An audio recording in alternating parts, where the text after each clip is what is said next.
इंसानी ज़िंदगी में प्लास्टिक का किरदार निहायत बढ़ चुका है। प्लास्टिक हमारे इर्द गिर्द हर जगह मौजूद है। इसकी ईजाद का सेहरा एक बिलियर्ड कंपनी को जाता है, जिसके रखे गए $10,000 के इनाम की लालच में एक अमरीकी मौजद वेस्ले हाइट ने हाथी के दांत का मुतबादिल बनाने का सोचा, जो कि उस वक्त बिलियर्ड की गेंदें बनाने में इस्तेमाल होता था। सालों के तजर्बात के बाद उसने प्लास्टिक की अवलीन किस्म बनाई, जो कि रुई से हासिल होती थी, जिसका नाम उसने सेलुलाइड रखा। मगर प्लास्टिक दुनिया को तब्दील करने के साथ साथ माहौल दोस्त साबित न हुआ और ज़मीन और उसके बाशिंदों के लिए मुश्किलात खड़ी कर दी। आज का प्लास्टिक रिफाइनिंग ऑयल से बनता है और मुकम्मल सिंथेटिक है। इसका केमिकल ढांचा ऐसा है कि इसे रिसाइकल करना एक चैलेंज है और ना ही ये गलता है। एक चौंका देने वाली रिपोर्ट में बताया गया कि 1950 से इस्तेमाल होने वाले प्लास्टिक का अब तक सिर्फ 9% रिसाइकल हुआ है, जबकि सालाना दुनिया भर में 300 मिलियन टन प्लास्टिक की मसनूआत बनाई जाती हैं। प्लास्टिक हमारी ज़मीन की ज़रख़ेज़ी को ख़त्म कर रहा है। ये कचरे की सूरत में समुद्रों पर तैर रहा है और केमिकल की सूरत में हमारे खानों में सरायत कर रहा है। दुनिया भर के बहुत से माहौल दोस्त लोग, साइंसदान और इंजीनियर्स मुख्तलिफ ज़ावियों से प्लास्टिक के मसले से निमटने का हल सोच रहे हैं। अक़वाम मुत्तहिदा की पेशगोई के मुताबिक 2050 तक समंदर में मछलियों से ज़्यादा प्लास्टिक होगा और ये इस कुरे अर्ज़ के गर्दिशी निज़ाम को ज़हर आलूद कर रहा है। प्लास्टिक को पानी की गुज़रगाहों से होते हुए समंदर में शामिल होने से रोकना एक मुश्किल काम है, मगर सिल्विया अर्ल और उसकी टीम इस मुहिम में मसरूफ़ अमल है, जिसका नाम मिशन ब्लू है।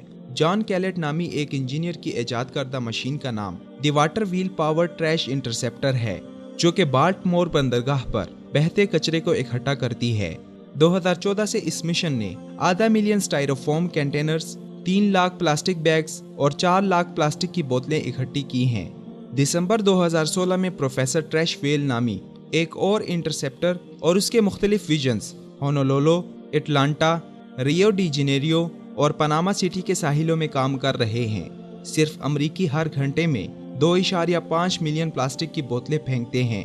प्लास्टिक के स्ट्रा मछलियों को समुद्री खुराक होने का धोखा देते हैं, जिन्हें खाकर ये निज़ाम हज़म में फंसने से मर जाती हैं। हर रोज सिर्फ अमेरिका में 800 trillion microbeads, face washes, body scrubs, toothpaste, detergents और दूसरी घरेलू मसनूआत के इस्तेमाल से पैदा होते हैं, जो कि नालियों की जालियों से बआसानी गुजर कर समुद्री हयात की खुराक का हिस्सा बनते हैं। इसीलिए हमारी समुद्री खुराक का बड़ा हिस्सा इन माइक्रोबैट्स पर मुश्तमिल होता है, जो कि नुकसानदेह है।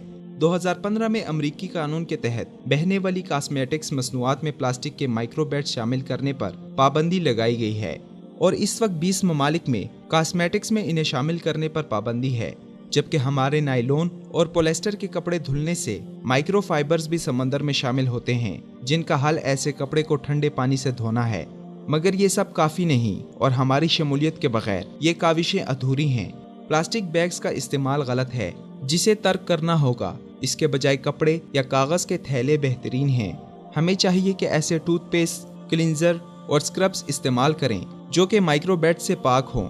साइंसदान प्लास्टिक की ऐसी अक़साम ईजाद करने में दिलचस्पी ले रहे हैं जो कि पौधों से बनाई जा सकें, ताकि वो ज़मीन में बिना किसी नुकसान के हल हो सके। हमारी दुनिया प्लास्टिक के बिना भी रोज़मर्रा के काम बखूबी अंजाम दे सकती है, मगर इसके लिए थोड़ा शऊर और थोड़ी कोशिश दरकार होगी।